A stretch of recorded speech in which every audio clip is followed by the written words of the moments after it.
this is Lucky Robin, and today I'm going to be showing you how I can parsnips. Alright, my setup is fairly simple. I like to do this in a comfortable place. I'll have a chair with a bowl of parsnips that have been washed. I have my knife and my peeler. Now I'll have a bowl set up on something so it's off the floor, but it's at a much lower level than anything else, because I found that peeling lower down helps save my back. If I peel up at table height or at counter height, it really puts a strain on my back. so I've got this like propped up on a deal of garbage can bags, so that helps. And then on another chair to the side I have the container to hold the peeled ones, and so this way I get to sit in the comfy chair, and it really keeps my back from wanting to die through the whole process. Alright, parsnips can be quite a bit of a pain to peel, especially if you get the ones like this that have these weird protrusions. So first you're going to want to cut those off, and of course there's root hairs, and on bigger parsnips the root hairs can be quite a lot larger than the root hairs on carrots. So the smaller ones you can pull off, but a lot of the larger ones you're going to need to cut off like this. You just want to get them to the point where they're not going to jam your peeler when you go over.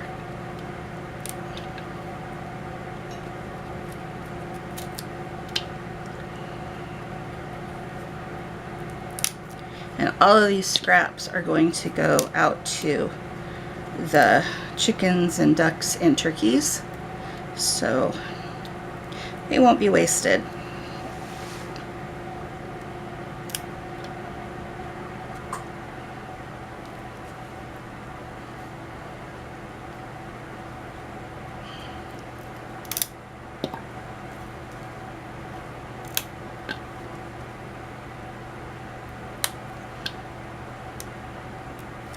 Okay, and it's not going to be a smooth peel because of all these lumps and bumps, but that's okay. The skin is pretty thin, just like a carrot.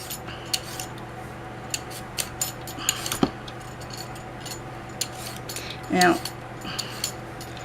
a lot of places say it's not really recommended to can them. You should freeze them. They're better quality if you freeze them. Other places say that the only issue really is that it intensifies the flavor if you can them, and it does.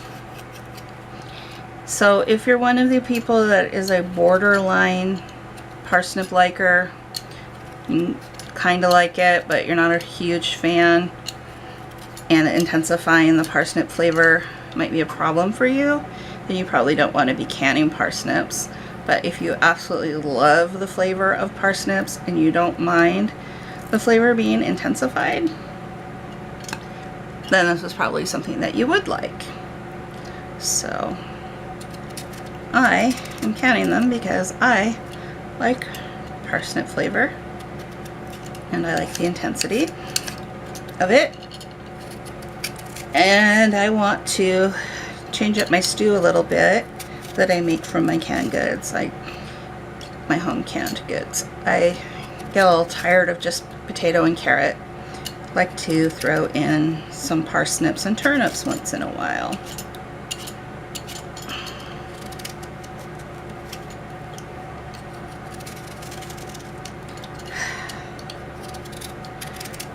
But I'm only going to can these ones in pint jars because I don't want to completely overwhelm any stew with just parsnip flavor or turnip flavor. It'll just be that little bit of added something, not all parsnip.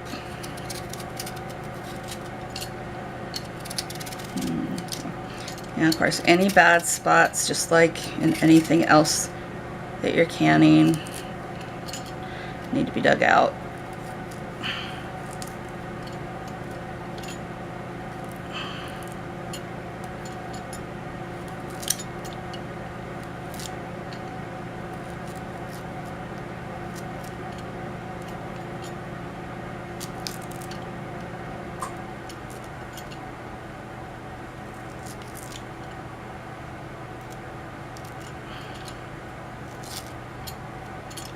Feels a lot like digging out eyes on a potato. It doesn't really feel like removing a bad spot from a carrot at all, even though parsnips seem much more like carrots and smell an awful lot like carrots too.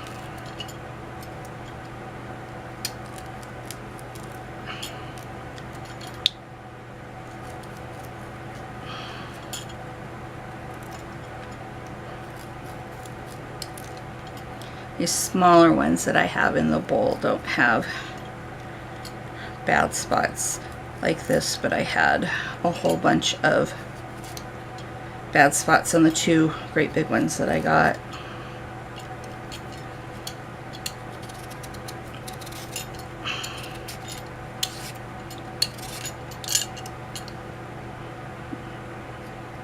Yeah, it's just where it met one of the weird rootlets met the skin surface, so that's fine. Okay, I'll cut that out some more when I cut this up, but that's about how it goes. So I'll come back when these are all peeled and I'm ready to cut them up. Alright, I've got my parsnips peeled. They've been washed for the second time. I'm going to cut off the ends.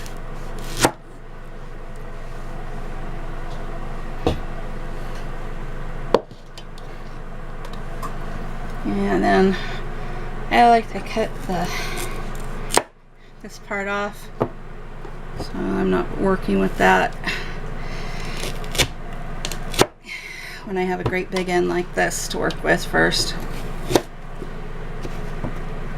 And cut them into, you can can them either in about 1-inch chunks or 2-inch chunks. I like 1-inch chunks.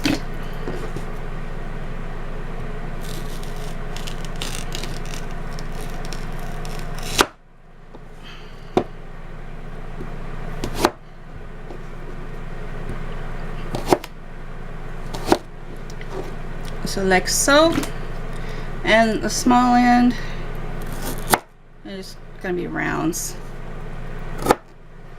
And I'll probably do a jar that has the smaller ones all like this in one jar, because what's in the jar needs to be consistent in size. So you're going into a container with water in it to help keep it from browning, and the ones over here that have been peeled are also in a container of water to help keep it from browning. They don't brown like badly like fruit or potatoes, but they can discolor if you have a lot to do, so I just err on the side of caution. Alright, I'll come back when it's time to blanch these. Alright, the parsnips are in the water. I will bring this to a boil, and once it comes to a rapid boil, turn it down to a low boil and blanch for 5 minutes. And these have been washed now 3 times. Once before you peel, once after you peel, and then once after you cut them up. Parsnips can have a lot of bacteria on them, and so they really recommend that you wash them after you handle them each time. So, alright, I will come back when this is starting to boil and ready to blanch.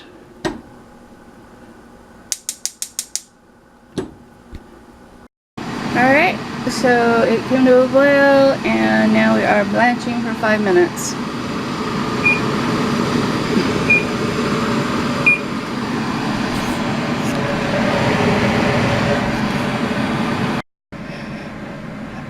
Alright, the parsnips have been blanched and drained. I have my salt here. It's pickling and canning salt. I have my funnel and my hot sterilized jars. I have my scalded lids and my rings. I have my magnet and debubbler and my ladle. And I have a pot of hot water off to the side. Now it says that you can use the water that you blanch your parsnips in, but my water is so cloudy with starch that I am not doing that. I made fresh water. Alright, so I'm doing pints, so half a teaspoon of salt into each one. Now, parsnips are one of the things that have to be a hot pack. They can't be a raw pack. Otherwise, I would totally do it that way, but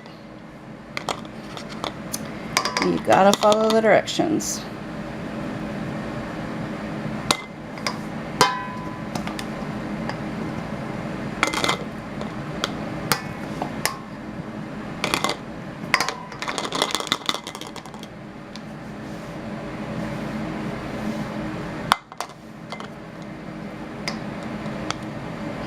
They smell really good and sweet. They almost smell like Yukon Gold sweet potatoes, but a little like carrots as well.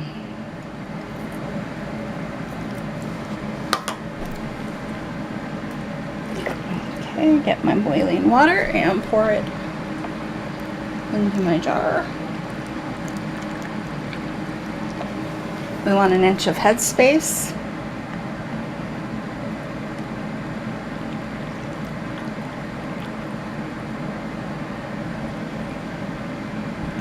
Okay, take the debubbler and stick it down the sides of the jars.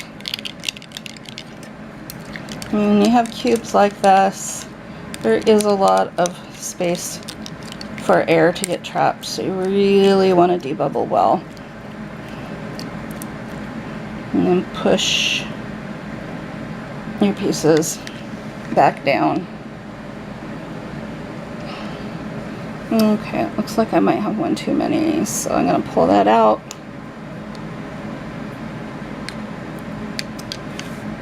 And add just a little more water to bring that up to the inch mark.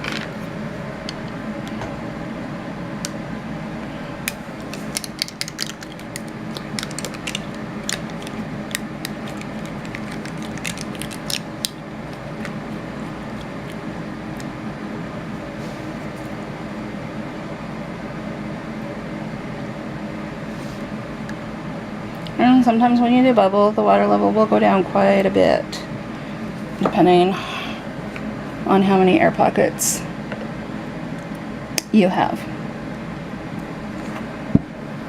Okay, that's still not quite covering, so one piece out, push everybody under, and that's about 1 inch of headspace, so we're good.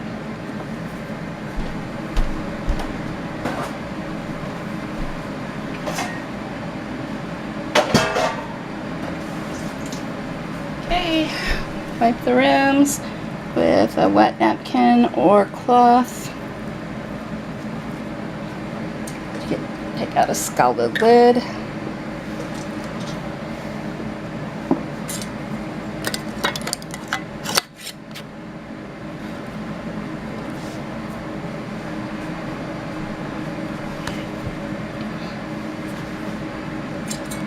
And put your rings on. And take your jar lifter and put this over into the canner.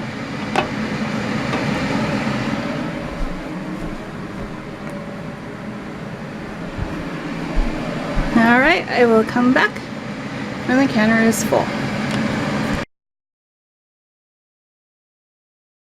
Alright, it worked out just perfectly to exactly 8 pints. No leftovers. I love when that happens. I did not plan that at all. Alright, reaching up the arrow with the little indentation line.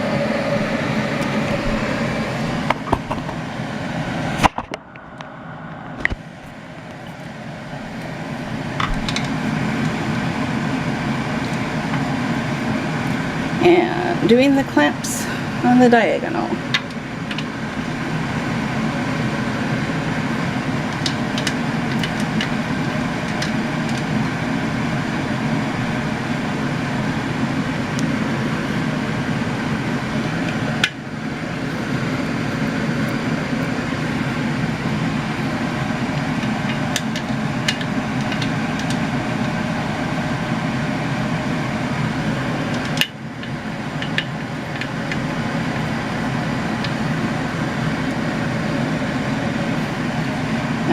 Now we turn the heat on to high and we wait for this thing to start venting. Alright, it's got a steady steam started. So now yeah, it's almost impossible to see though. But we'll start it for the 10 minutes. And then when that goes off, we'll come back. Yeah, that's better. That angle's better. We'll come back and put the weight on. That's what we'll do. Okay, it's been 10 minutes. Putting the weight on, the 10, goes down. And we wait for this to get up to the 10 and then we start timing. Alright, it's at 10 pounds of pressure, so since I'm doing pints, we'll set the timer for 30 minutes. If I were doing quarts, it would be 35.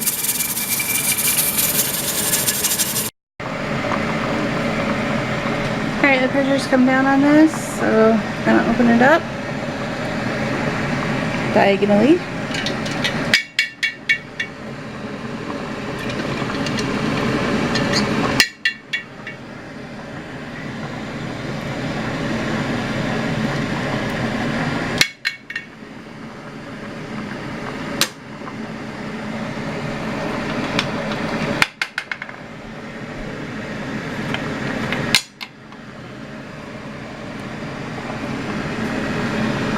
Okay, crack the lid and open it away from you so the steam doesn't get you.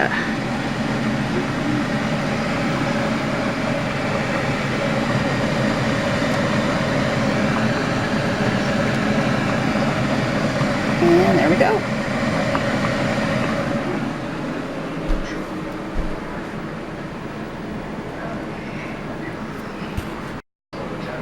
Alright, there's the final result, 8 jars of parsnips.